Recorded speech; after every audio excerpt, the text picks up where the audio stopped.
एकता कपूर और कंगना रनावत के लॉकअप में 70 दिन गुजारने के बाद आखिर पायलट की बाहर आई, लेकिन वह विजेता नहीं बन पाई। फिर भी उनको इसका थोड़ा सा अफसोस हुआ, लेकिन गम नहीं। इस मौके पर हमने उनसे बातचीत की। सबसे पहले तो आप ये बताइए कि लॉकअप से बाहर निकल कर कैसा लग रहा है? बहुत अच्छा लग रहा है। एक दिन लगा थोड़ा नॉर्मल होने के लिए, बिकॉज 70 दिन तक हम कैद थे एंड फ़ोन नहीं थे, सनलाइट नहीं था, अलग अलग कैदियों के साथ हम कैद थे, अलग अलग सिचुएशंस हम फेस कर रहे थे। बट अच्छा लगा अभी नॉर्मल वापस ज़िंदगी में आकर एंड आप लोगों से बात कर रहे हैं। अच्छा, आपने ये लॉकअप देखा है और रियल में भी लॉकअप आपने देखा है, तो कहीं कुछ सिमिलरिटी, कुछ ऐसा है जो मिलता है? हाँ, आई थिंक सिमिलैरिटीज़ तो होते हैं दिमाग के अंदर, क्योंकि अगर आप एक बार जेल चले जाएँ तो आपको लगता है कि वो सिचुएशन आपकी लाइफ में कभी फिर से नहीं आनी चाहिए। बिकॉज़ मुझे नहीं लगता कि मैं ऐसा कभी कोई काम करूँगी जिसकी वजह से मुझे जेल जाना पड़े।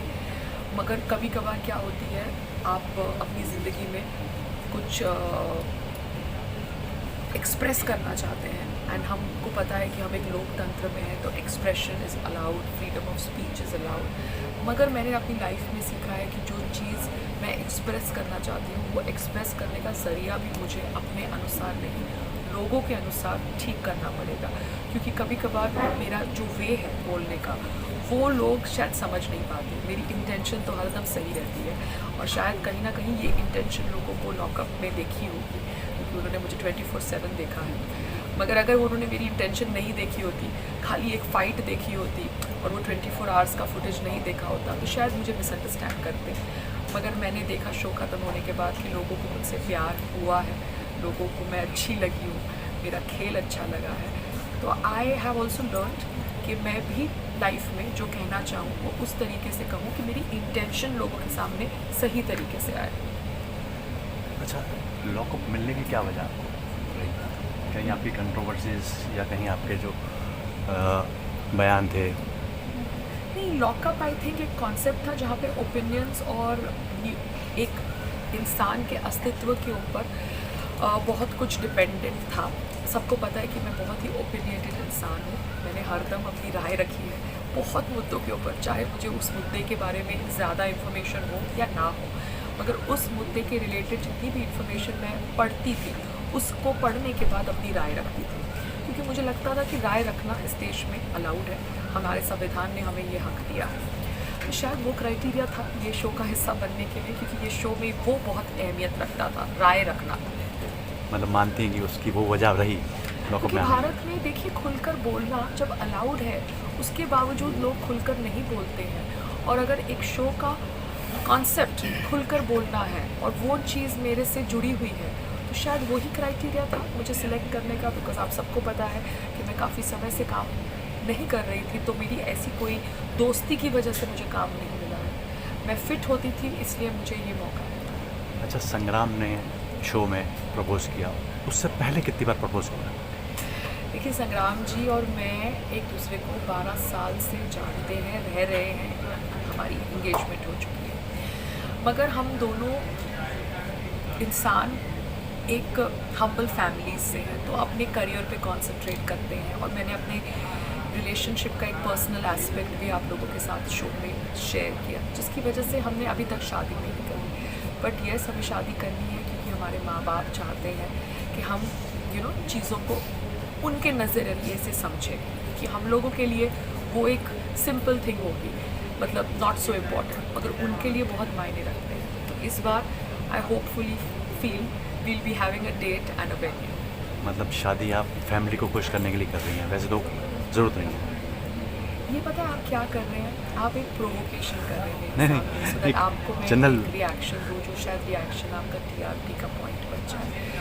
देखिए, हम सब भारतीय लोग अपनी फैमिली को बहुत मायने देते हैं एंड फैमिली हमारे से बहुत एक्सपेक्ट करती है, बिकॉज हम भारतीय लोग हैं। हमारे लिए हमारी फैमिली, हमारे माँ बाप बहुत मायने रखते हैं।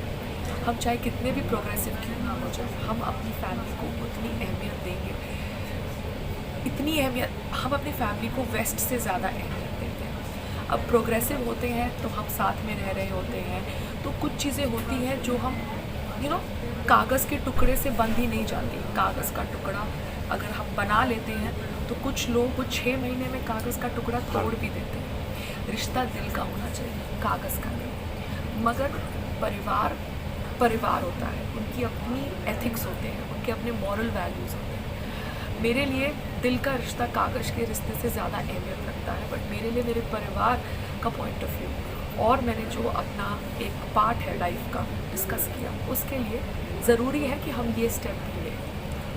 अच्छा, आपको आज इंडस्ट्री में लगभग 20 ईयर्स हो चुके हैं, तो 20 सालों में कौन कौन से अच्छे टर्निंग पॉइंट आए जो आपको आई थिंक हाईलाइट? 20 साल नहीं, 15-16 नहीं साल नहीं, हुए। 2003-4 में तो आपकी फिल्म रिलीज हुई है। आप अपना प्लस माइनस कर सकते हैं अपने अनुसार नहीं, अपने- आपकी रिलीज फिल्म में मैं अभी यहाँ पे मैथमेटिक्स का लेक्चर देने या मैथमेटिक्स की चलो कैलकुलेशन 18 ईयर्स करने पकड़ नहीं लो, आ गई। 18 ईयर्स पकड़ लो। मैं 15 ईयर्स बोल रही हूँ। 15 आपको जो करना है प्लस माइनस आप कर सकते हैं, बिकॉज मुझे लग रहा है कि आप बहुत ही ज़्यादा अच्छे मैथ्स के स्टूडेंट्स हैं, तो वो आप कर लीजिए। मैं सिर्फ 15 ईयर्स मान लो, 15 ईयर्स में क्या नहीं। कुछ खास टर्निंग पॉइंट आए?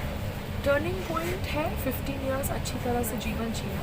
अगर आपने लॉकअप शो देखा है तो इस जीवन के अंदर मेरे जितने भी टर्निंग पॉइंट्स थे, जितने भी सीक्रेट्स थे, सब मैंने लोगों के साथ शेयर किए ये शो द्वारा। And I am very grateful that I could enjoy my journey कभी भी सेम नहीं होती, उतार चढ़ाव आते रहते हैं जर्नी के अंदर। इन्जॉय करना होता है जर्नी को, डेस्टिनेशन मैटर नहीं करती। आपने शायद मेरे को मिले थे, शायद कोई मेरी तौबा तौबा पिक्चर के टाइम पे, उसके बाद आप अभी आ रहे हैं मेरा इंटरव्यू करने, तो अच्छा लगा संयोग बताया। तो अच्छा लगा आपसे मिलके इतने सालों के बाद। And I am glad that आपको लगा कि मैं इतने सालों के बाद आपके चैनल के लिए मायने रखती हूँ या आपके प्लेटफॉर्म के लिए मायने रखती हूँ कि आप यहाँ पर आए। उस समय से लेके आज के दौर में कितना चेंज फील कर रही हैं आप? बहुत ज़्यादा, बिकॉज आज सोशल मीडिया का ज़माना है। उस समय हम डिपेंडेंट होते थे आप लोगों पे, इस समय हम आप लोगों पे ज़्यादा डिपेंडेंट नहीं हैं। आप लोग अगर कुछ गलती भी कर देते हैं तो हम अपने सोशल मीडिया के थ्रू उसको हैंडल कर लेते हैं। तो ये समय, अगर आपके पास पावर है तो हमारे पास भी पावर है, और यही इस समय की खूबी है। फ्यूचर की क्या प्लानिंग है? कुछ नए प्रोजेक्ट्स कुछ ऐसे? अभी तो एक दिन लगा मुझे ये शो को बाहर आने के लिए, वर्ड्स आई व्यू से समझने के लिए कि क्या हुआ क्या नहीं हुआ। आगे आगे आई थिंक जल्द ही आप लोगों को बताऊंगी नेक्स्ट प्रोजेक्ट क्या है, क्योंकि मैं भी काम करना चाहती हूँ। मैंने ये शो इसलिए किया कि मैं वापसी करूँ एज एन अभिनेत्री। Thank you.